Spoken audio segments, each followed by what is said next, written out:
Seja bem-vindo ao MedCellCast.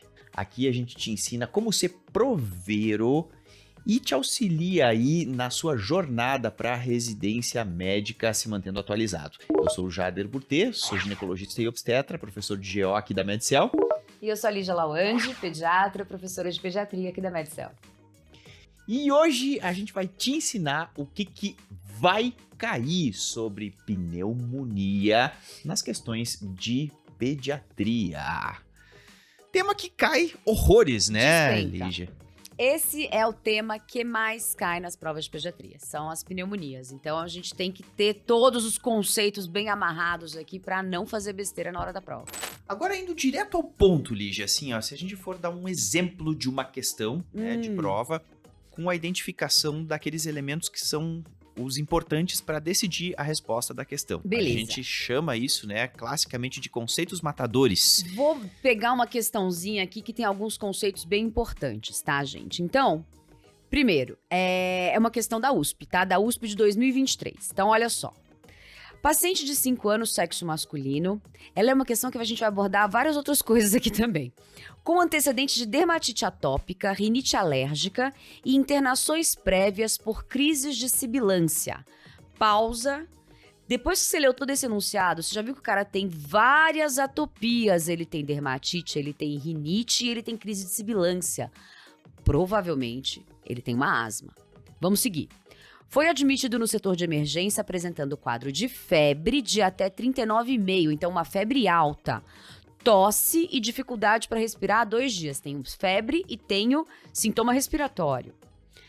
Apresenta o seguinte exame clínico inicial.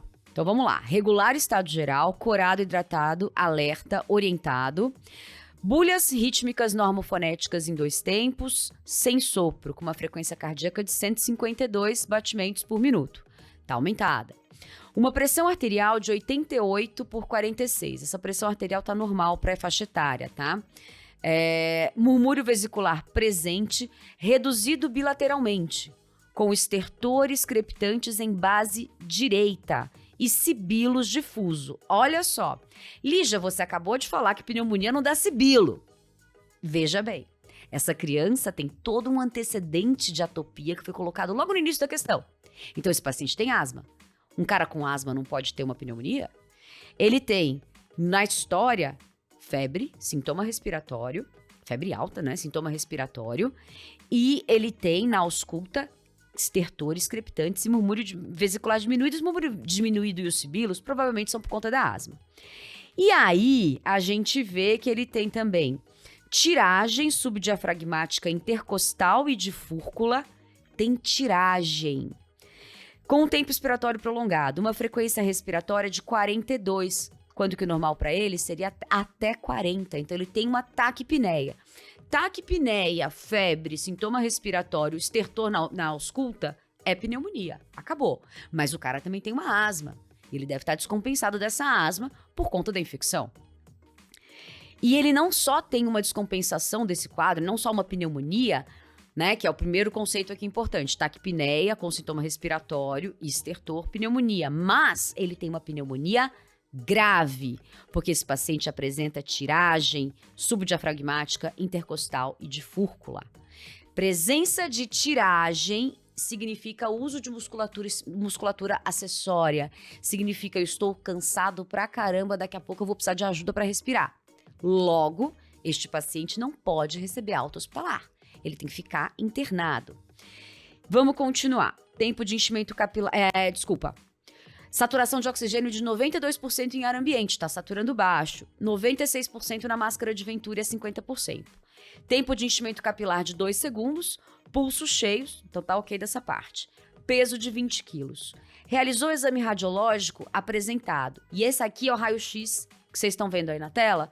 O raio-x deste paciente, né? Então, vocês veem que ele tem, no lobo direito, ele tem uma condensação, ele tem uma opacidade, tem até uma cisurite, né? Que é essa linha mais esbranquiçada, bem na cisura do lobo direito, e a condensação. Então, esse cara tem uma pneumonia, esse paciente tem uma pneumonia, você consegue ver pela consolidação, mas pela história clínica, ele também tá sibilando, ele também tá numa crise de asma. Vamos ver então o que ele quer. Qual a prescrição inicial mais adequada e o antimicrobiano a ser introduzido? E aí a gente tem as nossas, né, opções aqui embaixo. Pessoal, se ele tem uma crise de asma no momento e ele tá com sintomas importantes, ele tá com bastante retração, ele tem aqui, não fala como é, não, ele tem uma saturação de 92%, etc. A gente vai ter que iniciar um tratamento para asma, como tá escrito aqui. Então as opções: salbutamol via inalatória, ok. 3 vezes com intervalo de 20 minutos, belezinha. A dose para essa criança seria uma dose de 600 microgramas por via inalatória, que ele tem 5 anos. Prednisolona, eu preciso utilizar? Sim, a gente vai utilizar, porque é uma criança que já teve várias outras crises de sibilância, você vai utilizar prednisolona na primeira hora. Então tá correto, prednisolona na primeira hora. Máscara de Venturi para manter, e aí a gente vai ter que escolher um antimicrobiano. Tá? Então, o foco aqui não é tratamento da asma, mas, né, lembrando do tratamento da asma, salbutamol é a medicação de escolha, que você vai usar de acordo com a gravidade do seu paciente, repetindo 3 vezes em até 1 hora, então 3 vezes a cada 20 minutos. Corticoide por via oral deve ser iniciado também logo no início. E aí a gente vai escolher o antimicrobiano. Nas opções que ele coloca, pessoal, ele coloca penicilina cristalina, endovenosa e azitromicina. O que vocês acham que é o mais importante? Qual que é o antimicrobiano de escolha para pneumonia com pneumococo? É a penicilina cristalina, sempre, tá? A azitromicina seria a escolha para uma pneumonia por micoplasma. Então, nessa questão, ou então por uma clamídia, né, para pneumonias atípicas. Então, nessa questão, a gente tem vários conceitos importantes. Primeiro, eu tenho a presença dos sintomas clássicos, estertores, febre alta, sintoma respiratório e taquipneia. Taquipneia é fundamental. Não existe pneumonia sem taquipneia. E aí você tem, como uma comorbidade, um paciente com asma, só pelo fato dele ter asma descompensada já é um critério de internação, porque ele tem uma comorbidade. Então aqui a gente pensa nos critérios de internação também. Mas ele já tem um outro agravante, que ele tem pneumonia grave, com tiragem, com retração, com esforço. Ele tem uma condensação. Essa condensação faz a gente ter que pensar que esse paciente vai ter que usar um antibiótico de maior espectro? Não. Porque aqui continua sendo o pneumococo o nosso principal agente. E a penicilina cristalina é perfeitamente capaz de cobrir esse paciente, tá? Então essa aqui seria a resposta certa. Observem que na radiografia ele não tem derrame, ele só tem uma condensação, né? Uma condensação à direita. Então a gente pensa que realmente tem que ser um tratamento para pneumococo. Uma questão bem comprida, que aborda a asma, aborda a pneumonia, mas é uma questão ótima, porque a gente tem aqui alguns conceitos importantes para falar de fato, né, da pneumonia e como que ela cai em prova. Porque cai em prova assim mesmo. E uma questão inteligente assim, né? Super Porque eles acabam misturando aí os conceitos, né? Às vezes a pessoa pensa, não, mas o sibilo não é, exclui. Né? Mas não, na verdade é uma criança que é asmática, Pois né? é. Então assim, inclusive a asma é uma doença que descompensa por uma questão infecciosa, com né? certeza. Então, muito boa, questão muito boa, Uma assim, questão acho muito bem que feita. reproduz exatamente como é, né? Como é a veia proveira, assim, né? Então, Exatamente. Então você já identificou no início que ele é atópico, então ele tem asma. E depois você leu as características, ele tem uma pneumonia também. Então precisa tratar as duas coisas juntas, né? Então é isso que a gente tem que pegar nas questões. E as questões são mais ou menos dessa forma. É sempre um caso clínico, né? Um caso clínico que você vai identificar esses sinais que eu acabei de falar pra você. E vai ou buscar o tratamento, ou buscar... De repente ele pergunta qual que é a possível complicação daquela pneumonia. Mas a maioria dos casos é um caso clínico, onde você tem que determinar se aquela é uma pneumonia grave ou uma pneumonia apenas, e qual vai ser o tipo de tratamento. Então, geralmente é assim que cai. Uma coisa que a gente tem visto muito são questões que eles colocam no enunciado da questão ali um caso clínico, ou às vezes só uma vinheta clínica, né? E uma imagem, um raio-x, né? Eles estão adorando colocar imagem assim em prova. Muito. Tem muita prova aí que realmente usa e abusa de imagem. E eu vou te dizer que eu acho que eu gosto muito de fazer prova assim, porque fica interativo, né? Fica aquela coisa, você olha, lê um pouco, olha um pouco de imagem, eu acho que é uma coisa que é bacana, assim, Sim. né? O que tem que valorizar na imagem da radiografia de tórax para a gente pensar em pneumonia bacteriana para responder questão? Então, primeira coisa, gente, na radiografia de tórax, você vai observar se esse paciente tem condensação. Condensação é a principal, né? Se ele tem algum ou infiltrado que não seja intersticial. Infiltrado intersticial tem mais a característica de germes atípicos. Então, você pode pensar num micoplasma, numa clamídia. Mas as condensações, elas são mais características do pneumococo. Elas podem estar em diversos lugares. Pode aparecer para você uma atelectasia, que seria aquela imagem triangular. Isso pode representar alguma obstrução causada por secreção, por exemplo. E aí é muito difícil, às vezes, a gente conseguir diferenciar a atelectasia da condensação. Mas a atelectasia ela tem bordos mais delimitados, é mais fácil de você identificar do que a condensação. Outro ponto importante é a presença de derrames, né? Então você vai ter o velamento do seio costofrênico quando tem um derrame associado. E na questão, né, no enunciado, se tiver um caso clínico, você vai ter a evidência ali de diminuição dos murmúrios vesiculares pela presença do derrame. A presença de abscessos também, pneumatoceles, lembrando que pneumatoceles sugere bastante o diagnóstico de pneumonia por estáfilo, tá? Então essas seriam basicamente as imagens que você vai encontrar. Às vezes você tem um quadro clínico, uma imagem ali só de uma pneumonia, uma radiografia que tem um coração, uma criança, por exemplo, um bebê. E aí mostra a radiografia, um coração com um infiltrado difuso ao redor da área cardíaca. E se é uma criança pequena, um lactente menor de 1 ano de idade, tem que lembrar que essa imagem pode ser um coração felpudo. Sabe de qual doença é essa, Jader? Essa é novidade pra mim. Coqueluche. Coqueluche, olha só. Coração felpudo, né? Você pensa até num ursinho carinhoso, mas não tem nada, um coração bem peludo ali. Então, são algumas imagens que ajudam você a fazer diagnóstico diferencial. Assim como na imagem... previne, hein? A gente faz aí DTPA para todas as gestantes. A partir da 28ª semana? Isso aí, olha aí, ó. Muito bem. Prevenção. Bom, outras imagens para fazer diagnóstico diferencial seria uma tuberculose, por exemplo. Na criança, a caverna não é tão frequente, mas você vai encontrar aqueles linfonodos aumentados, né? Então, ou o próprio complexo primário que você vai encontrar. Então, a adenomegalia, na presença dessas radiografias, é importante, tá? Para fazer um diagnóstico diferencial. Mas, basicamente, tem infiltrado mais denso, tem condensação, pense sempre no pneumococo. Perfeito, excelente. Acho que, assim, imagem é uma coisa que tem aparecido muito, a gente tem visto muito, tem aumentado a frequência de imagens nas provas, né? Então, assim, ficar atento, acho que essa é uma dica bem importante, assim, pra galera ficar super atenta aí à imagem. As imagens, o pessoal da USP gosta de perguntar também sobre ultrassom na sala de emergência, e aí vale a pena dar uma olhadinha nessas coisas também. Lígia, e o que o mediciner precisa saber, né, em relação à antibiótico terapia em pediatria? Às vezes a gente sabe que existe aquela pneumonia que é típica, né, que a gente vai tratar com a penicilina cristalina, né, mas tem também aqueles germes atípicos. Sim. O que tem que saber sobre antibiótico terapia do ponto de vista de prova, assim, como para responder a questão de prova, assim, o que tem que ter na cabeça em relação ao tratamento com antibiótico? Primeira coisa, não caiam em pegadinha, gente. Pneumonia por pneumococo, você vai tratar com penicilina. Ah, mas lá no meu hospital... Não importa. Na prova é sempre penicilina ou ampicilina. Pneumonia grave, tá? Então, pneumonia que necessita de internação, você vai utilizar penicilina ou ampicilina. Isso é fundamental que tenha em mente. Aí a resistência do pneumococo. A resistência do pneumococo, ela é feita, né? Ela existe, a penicilina, por causa das proteínas ligadoras de penicilina.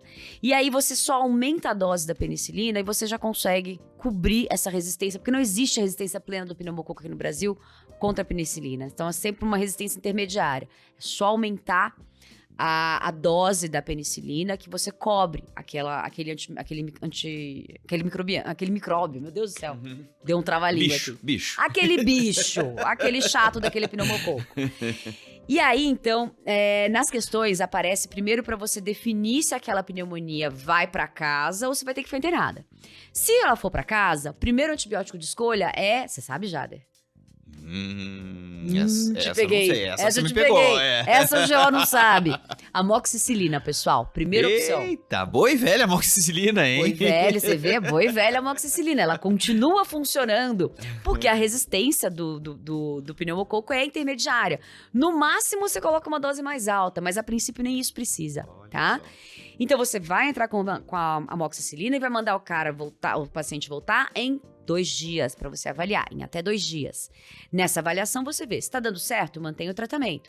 Como é que eu sei que está dando certo? Febre baixou, o paciente está mais disposto, está mais feliz. Vai embora, mantém o tratamento 7 dias. Não melhorou, ele continua com os sintomas, você considera, então, aumentar a dose da amoxicilina ou, às vezes, associar um clavulanato. Exatamente. E aí, reavalia. Agora, se ele piorou, você vai internar, né? Então, o paciente que tem manifestação, isso, no que mais tem na prova é a presença da tiragem. Tiragem subcostal apareceu na prova, vai internar. E vai usar PENE ou AMP. Quando que você vai usar Rocefin, né? Que a galera adora prescrever ceftriaxone para todo mundo. Você só vai prescrever na prova se você tiver um paciente gravemente enfermo, com uma sepse. Aí você tá autorizado a colocar o ceftriaxone, tá? Mas de uma maneira geral, pneumonia, mesmo com ou sem derrame, não precisa, tá? E tem um outro ponto importante, na verdade é uma outra questão que eu achei aqui, que eu achei legal. Será que eu posso falar mais uma questão? Claro, Você permite, Jader? Mas com toda certeza. Então tá, então vou falar mais uma. A nossa função é falar de prova, é isso aí. Exatamente. Então vou fazer mais uma com vocês, pessoal da USP. Seguinte, menino 4 anos, tá internado na enfermaria para tratamento de pneumonia. Aqui ele já falou o diagnóstico. Na radiografia de tórax de entrada, tem uma imagem compatível com pneumonia lobar na base direita. Beleza. Foi prescrito ampicilina endovenosa. Ele está no 4º dia de internação, apresentando febre e sem melhora do estado geral. No exame clínico está em regular estado geral, descorado, uma cruz em 4, hidratado, frequência respiratória de 46, tá taquipneico ainda, saturação de oxigênio em ar ambiente de 93, uma ausculta pulmonar com estertores finos em terço médio do hemitórax direito e murmúrios vesiculares diminuídos em base direita. O restante do exame físico é normal. Qual é a conduta neste momento? De alternativa a gente tem: letra A, trocar ampicilina por ceftriaxone. Letra B, pesquisar BK no suco gástrico, bacilo de Koch. Letra C, associar claritromicina ao tratamento. E letra D, repetir a radiografia de tórax. Gente, no exame físico desse bebê, desse paciente, o que você percebeu? Ele continua ruim, ele continua com pneumonia, ele continua com febre, não melhorou nada o estado geral. E aí, o que você tem que pensar? Beleza, ele pode ter apresentado uma complicação da pneumonia, né? Antes de pensar o antibiótico não está sendo eficaz para tratar esse bicho, vamos pensar que ele pode ter evoluído com uma complicação. E aí, no exame físico, tem que ler as questões com atenção, pessoal. Você lê que o exame físico, o murmúrio vesicular, está diminuído na base direita. O que será que aconteceu aqui? Será que aconteceu um derrame, que é a principal complicação? Então, a gente tem que fazer a radiografia desse paciente. E aí, se na radiografia a gente encontrar o derrame, acabou. Vamos fazer o que com o antibiótico agora? A gente vai manter o antibiótico e vai fazer a drenagem desse derrame, tá? Isso é pegadinha. O paciente tem um derrame e continua com febre por conta daquele antibiótico. Ele continua com febre apesar do uso do antibiótico, mas ele tem um derrame. Precisa trocar o antibiótico? Não, pessoal. A febre, ela vai ficar um pouco mais prolongada. O que você precisa fazer é drenar aquele derrame, punciona aquele derrame. E não precisa trocar o antibiótico se o antibiótico for adequado. Se é uma ampicilina e ele tem um pneumococo, acabou. Não precisa fazer nada. Isso é muito pegadinha de prova, tá? E a USP curte esse negócio. Então é legal essa questãozinha, tem que fazer a radiografia de tórax, porque eu evidenciei no exame físico que tem alguma coisa errada. O cara tá com o murmúrio vesicular diminuído. Não melhorou de nada? Tem que pensar em derrame, primeira coisa. E o conceito matador tá ali, né? Aquele murmúrio vesicular diminuído. E, tipo assim, eles não iam colocar aquilo ali de graça. À toa, né? E não melhorar com o antibiótico correto. Tem alguma complicação ali. Não é o pneumococo resistente. Isso aí é em último caso. o mais provável é que seja uma complicação. Isso. E tudo, eu sempre digo, a resposta ela tá sempre ali. Tá Você ali, lê gente. o enunciado com calma, você vai identificar ali o conceito que vai te fazer responder a questão, porque às vezes ele tá bem escancarado e às vezes ele tá mais pro finalzinho do enunciado. Pois é. Mas é o que você tem que considerar para poder responder, né? Leia, e quando você estiver lendo, grifa essas coisas, grifa a frequência respiratória, grifa o que apareceu, tiragem. Não leia com pressa, pelo amor de Deus, que você perde coisas importantes aí. E nas questões de pneumonia, você tem que ver justamente, juntar todos esses conceitozinhos para resolver. Então, gente, muito obrigado aí pela participação de vocês. A gente aqui tem esse grande objetivo que é te trazer, né, realmente o DNA da prova, como é que a gente mapeia a questão de prova. A gente trabalha já há muito tempo com isso, então a gente já sabe exatamente como que as provas gostam de trazer os temas. E hoje a gente fez então esse bate-papo super legal, super descontraído, trazendo inclusive exemplos aí de questões sobre o tema pneumonias em pediatria, né? A gente tem também as pneumonias no adulto, que são discutidas dentro da pneumologia, na clínica médica, mas aqui a gente falou especificamente das questões de pneumonia em pediatria, que é um tema extremamente frequente, assim, que cai muito, e aquilo que realmente vocês precisam valorizar quando vocês estudarem esse tema. Lígia, muitíssimo obrigado, foi ótimo. Assim, Obrigada, a gente Jader. acho que é bacana aí para todo mundo poder traçar, né, aí o caminho das pedras e saber exatamente aí como se preparar. É isso aí, gente. É importante lembrar que a pneumonia, da hierarquia de conteúdo, de tudo que cai nas provas de pediatria, é o tema mais prevalente. Então, com certeza vai cair na sua prova. E você precisa saber esses conceitos. É o top one, né? É o top one. É o top one. Valeu, gente. Obrigado. Tchau, tchau.